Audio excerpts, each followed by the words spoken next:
శ్రీలీల ఈ పేరు వింటేనే టాలీవుడ్ డాన్స్ చేస్తోంది. కానీ శ్రీలీలకు మాత్రం డాన్స్ తప్ప ఇప్పటివరకు పవర్ఫుల్ క్యారెక్టర్ ఒక్కటి కూడా పడలేదు.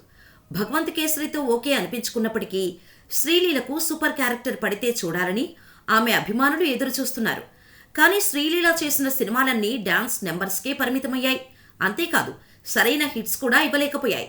దీంతో ఇకపై శ్రీలీల సరైన కథలు ఎంపిక చేసుకోవాలని అంటున్నారు. అమ్మడు కూడా కాస్త గ్యాప్ తీసుకొని మంచి పాత్రలు వస్తే తప్ప సినిమాలు చేయనని భావిస్తోందట. కానీ ప్రభాస్ లాంటి హీరోతో ఛాన్స్ వస్తే శ్రీలీల వదులుకునే ఛాన్స్ లేదు. అయితే డార్లింగ్ ఫ్యాన్స్ మాత్రం ప్రభాస్ సరసన శ్రీలీల వద్దని అంటున్నారు. గతంలో మారుతి సినిమాలో శ్రీలీలను తీసుకోవాలని కొంతమంది ప్రభాస్ ఫ్యాన్స్ ట్రెండ్ చేశారు. కానీ ఈసారి మాత్రం సీన్ రివర్స్లో ఉంది. నెక్స్ట్ ప్రభాస్ లైన్లో సందీప్ రెడ్డి వంగ, స్పిరిట్, హను రాఘోపుడి ప్రాజెక్ట్స్ ఉన్నాయి.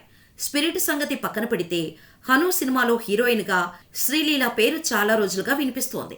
కానీ శ్రీలీల సక్సెస్ ట్రాక్ రికార్డు చూసిన తర్వాత ప్రభాస్ సినిమాలో వద్దని సోషల్ మీడియాలో రచ్చ చేస్తున్నారు ప్రభాస్ ఫ్యాన్స్.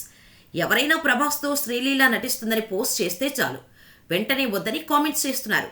మరి హను రాఘోపుడి, ప్రభాస్ ఏమనుకుంటున్నారు? శ్రీలీలకు ఛాన్స్ ఇస్తారా? అసలు ప్రభాస్తో శ్రీలీల అనే పుకార్లలో నిజముందా అనే విషయాల్లో క్లారిటీ రావాలంటే ఇంకొన్ని రోజులు వెయిట్ చేయాల్సిందే.